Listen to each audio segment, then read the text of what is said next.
the race to succeed President Akufo-Addo as flag bearer.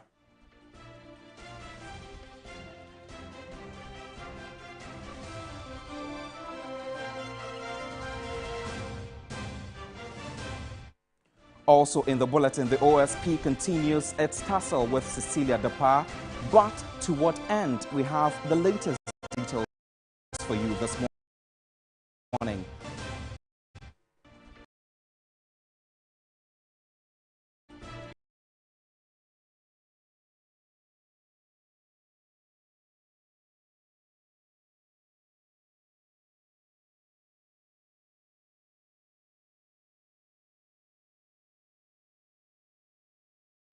Live inside, Zambia's president warns potential coup plotters not to threaten the Southern African nation's democratic rule and stability.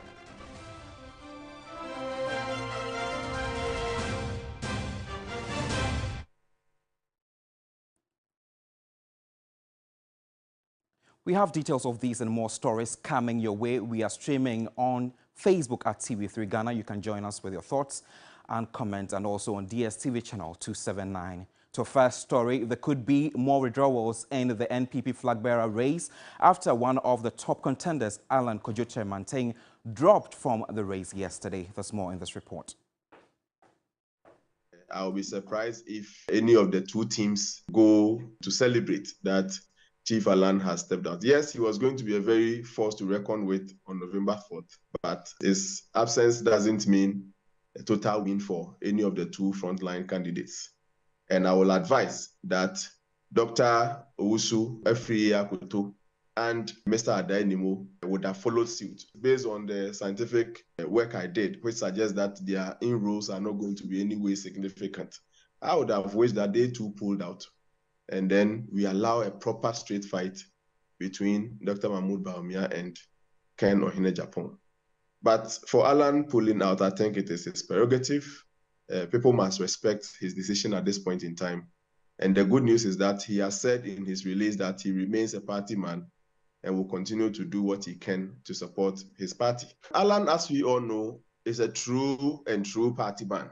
Because of that, I will be very surprised if he announces an alliance or throws his weight to any of the candidates. I think the decision he has taken places him at a position of a senior member of the party, at a position where going forward, he should be ready to offer strategic advice to the party and play the role of an advisor to help the party do a proper show in 2024. If he joins any of the two leading candidates, Ken or Dr. Mahmoud Bawumia, my view is that you would have reduced his stature to kind of a second filial, a filial accompanying any of the candidates. Yes, even if he has an obvious choice, I think per his pedigree, he should stay neutral, support both ends as a party man would do, and offer elderly strategic advice to those going for this contest and even for 2024. The withdrawal of former Trade and Industry Minister Alan Kyerematen from the upcoming NPP primary on November 4, 2023 has dominated public conversations. But what has been the dominant theme? Well, my colleague with the political desk has joined us this morning to throw more light on the back of this story, Duke Mensah. Good morning.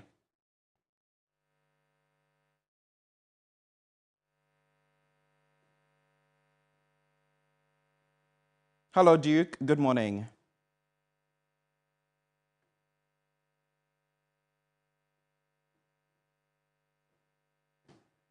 Hello? Hello, Godwin, can you hear me? All right, just like I was indicating, the withdrawal of former Trade and Industry Minister Alan Kojo Kyerematen from the upcoming NPP primary on November 4 has dominated public conversations. But what has been the dominant theme, and Duke Mensah Opoku is our political desk correspondent, and he has been keeping an eye on this particular news. Good morning, Duke. Good morning, Godwin. Can you hear me? I can hear you loud and clear. I imagine Great. There's no bigger talking point in the Ghanaian political space than this one, I guess. You guessed right, Godwin.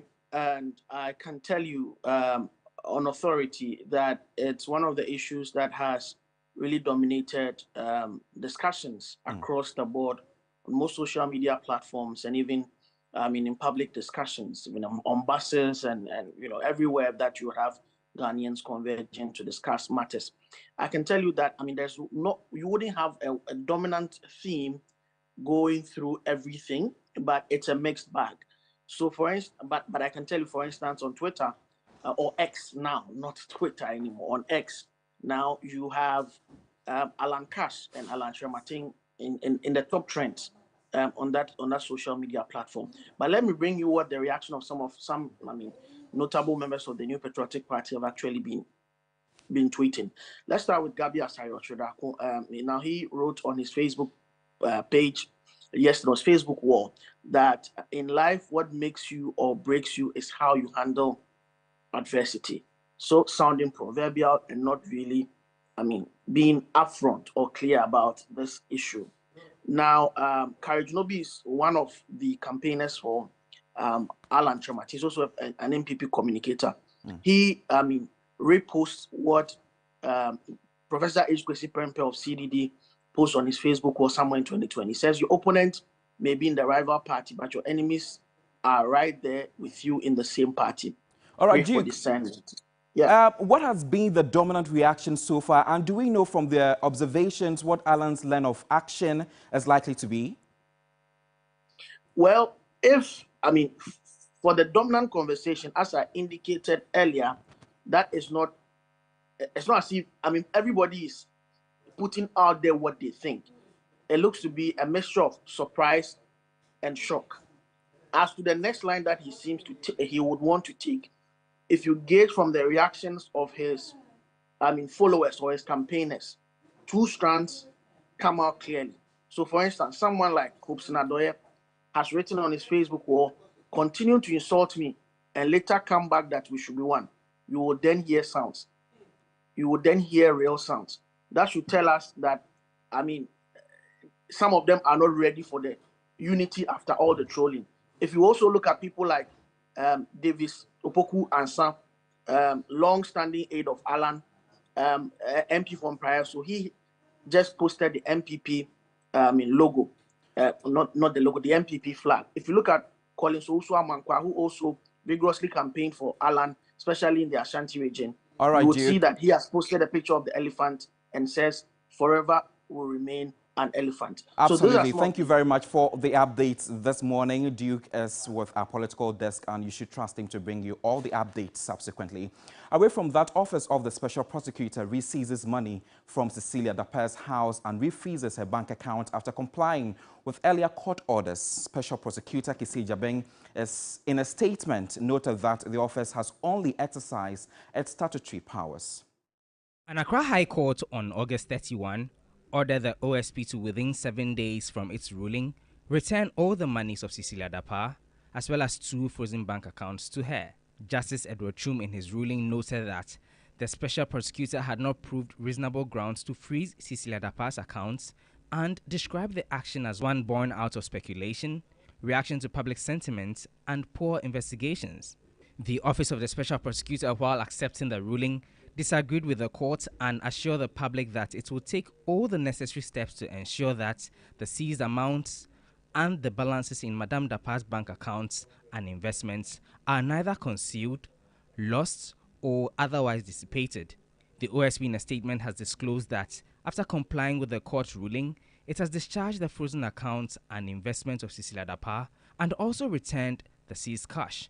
It, however, added that with the investigation into corruption and corruption-related offences against the former sanitation minister underway, the special prosecutor has invoked his statutory power under Section 32(1)(a) and 38(1) of Act 959 by directing the seizure of the cash amounts and freezing the bank accounts again. This, he noted, is necessary to facilitate ongoing investigations.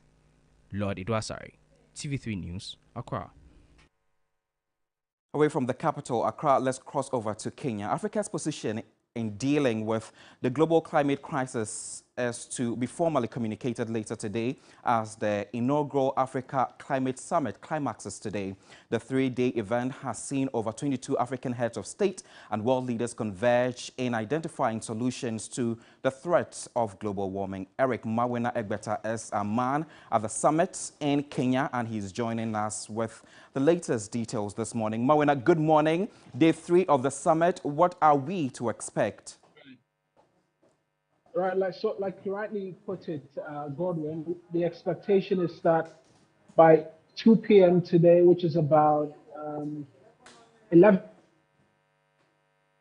we should be getting the declaration from the President of Kenya. It's generally a consensus put together by the about 22 heads of state, state actors, non-state actors who've been present at this particular function in the last 3 days, really. Different plenary sessions with different conversations, carbon market, renewable energy, just transitions, the different thematic areas, really. Everything is going to be put together. And at 9 a.m., which is about now, the heads of state are expected to be in a debriefing, really, which is currently ongoing, going through all of the conversations that's been happening. They're going through a debrief. Then there'll be a plenary session much later this morning as well, where you'll have a final get-together, have conversations in relation to what has been discussed, and then much later at 2 p.m., that final declaration will come through. Obviously, we've got the crux of the conversation in the last 3 days, really, which has been a reform of the global financial architecture. That is expected to feature strongly when that declaration is made, but also other areas which will involve the carbon markets and the transition into renewable energy for Africa. Godwin. Mawena, lastly, are there indications much could change after this conference? Well, the indications are quite high because just yesterday, during the delivery of speeches from the various heads of state, the EU Commissioner or the EU President, Her Excellency Ursula von der Leyen, just when she finished speaking, they agreed a pact has been agreed with the Kenyan government up to 12 million euros in hydrogen renewables for the Kenyan government. And so that's one of the commitments that's been made. The US Presidential Special Envoy as well has been making some commitment as well, where $3 billion is expected to be made available to heads of state on the African continent to be for climate adaptation. And so the belief really is that this will move beyond the talk this time around with a declaration coming through. Right, Mawena Egbeta is in Kenya bringing us all the updates regarding climate change in the country. You're still watching the morning news here on TV3 with me, Godwin Asidba. You can join the conversation on Facebook and on Twitter at TV3 Ghana. Away from that, as government struggles to end illegal mining, the paramount chief of Mampong has tasked his colleagues not to allow mining in their areas. Dasibre Osei Bonsu II cautioned even with authorization from the Minerals Commission, he won't allow the mining of gold within his jurisdiction. The wanton destruction of water bodies and the environment as a result of Galamsey is far from over. Government has initiated several interventions to end the menace, but it continues with impunity. Speaking at the opening of the 32nd Christoph Heinz African Human Rights Moot Court competition at the Kwame Nkrumah University of Science and Technology, Dasibre Osei Bonsu indicated that chiefs can play a role in overcoming the canker. Some of us paramouncies have been bold, and we've stuck our neck and chest out to challenge government-established commissions, Mineral Commission, etc., etc. Far from sounding boastful, I kick them out of my kingdom, that you can't come to Mampong to come and dig any hole, that you want gold. This cancerous Galamsey taking place in Ghana, good source of drinking waters, all polluted and gone. Former Chief Justice Sophia Akufu also added a voice to the Galamsey menace. The Africa we want, however prosperous we envisage it to be, must be sustainable with pristine forests, clean rivers and streams, and clean, breathable air, not denuded dust bowls with poisonous water created by Live for Today policies and practices. The Christoph Haynes African Human Rights Moot Court Competition is the largest gathering of law students of 61 universities from 17 African countries to argue on hypothetical human rights cases. From home. The long-standing conflict in Boko, combined with the insecurity in neighboring Burkina Faso, is having a devastating impact on farming and food security in the region. Many hectares of farmlands lie abandoned, leading to severe food insecurity. There's more in this report. The conflict has adversely affected local economic development and livelihoods in Boko, deepening poverty among young people. Boko municipality, once second after Techiman in terms of food production, has suffered economic setbacks. As another farming season begins in the northern sector of Ghana, the people of Boko are unable to work on their farms due to the ongoing insecurity. Tracts of farmlands lay fallow as the people struggle to feed their families. This situation particularly affects women and children, making access to food a matter of luck. The problem is further exacerbated by Burkinabe nationals seeking refuge in the Boko area.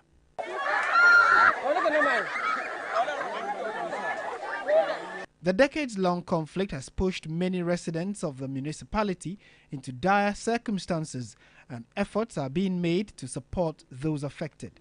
I hear gunshots around the mission, and sometimes with these gunshots, even the fact that you can't even sleep, but then the following day you hear that they have killed people here, they have killed people over there.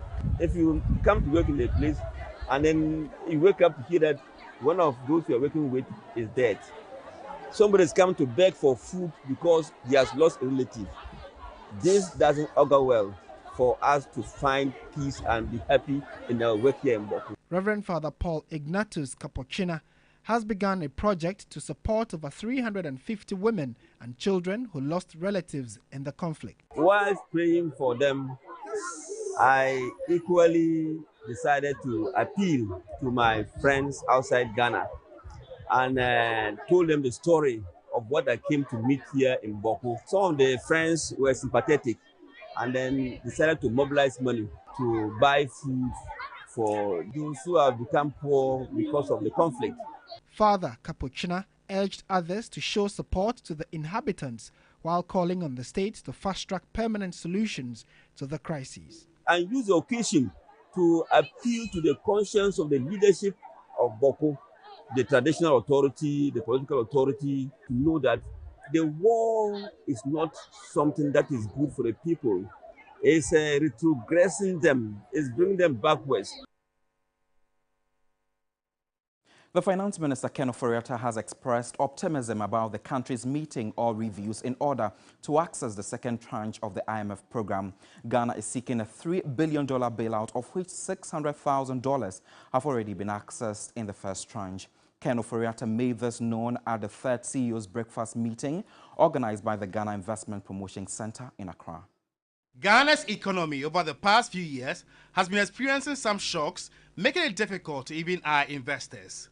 But the Finance Minister, Ken Ofori-Atta, is hopeful of Ghana accessing the second tranche of the IMF program for an economic breakthrough. We have the first review of the IMF this year, and in September the fund will be with us, looking at really the quantitative performance criteria, the indicative targets, and some of the structural benchmarks. I think we've made a lot of progress in all of that, and we expect that when the mission comes, we'll be able to get a staff-level agreement and then be able to go to the board in November. The meeting was aimed at soliciting innovative means of putting the economic fortunes of the country on a good footing from top CEOs across the nation. Chief Executive Officer of the Ghana Investment Promotion Center, Yofi Grant, acknowledged the immense role CEOs play in advancing nation building. Let's do some international news now. It is not clear why he sounded the warning, but it comes in the aftermath of several recent coups in Francophone Africa and complaints at home about the rising cost of living.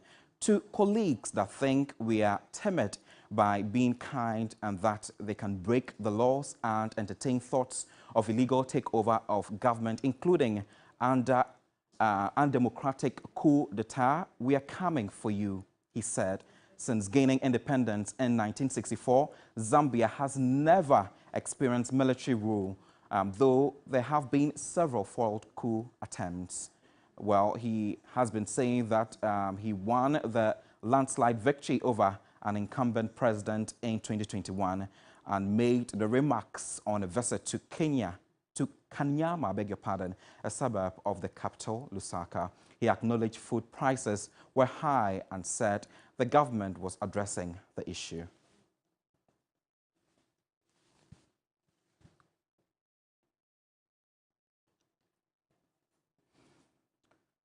You can find more stories if you log on to 3news.com. My name is Godwin Asideba. The show continues with the able team, Roland Walker, Cookie T, and Nashako. Good morning. Morning. Good morning. How are you? How you doing? Charlie, how much is this jacket, by the way? Like $20,000? Oh, please. Oh, you haven't made that much yet, This was right? made by Roxanne, a Ghanaian designer. Oh, Quite wow. affordable, yeah. It's See, it really looks nice. good, right? Yeah, it's Yeah. really nice. When he walked in this morning, I was looking at it. Oh, get used to it. He looks really nice. Godwin, get used to It it. looks really nice. Thank you very much. But we haven't seen you in a while. We miss you. Oh, I've missed you guys too. You know, I'm working on a documentary. I was just going to ask you. I was just going to ask you. What are you working on? I wouldn't want to talk about it now. Hush, hush. Because, you know, other media houses are always monitoring to pick up I ideas know. from, yeah. So. And once we talk about it, they run to go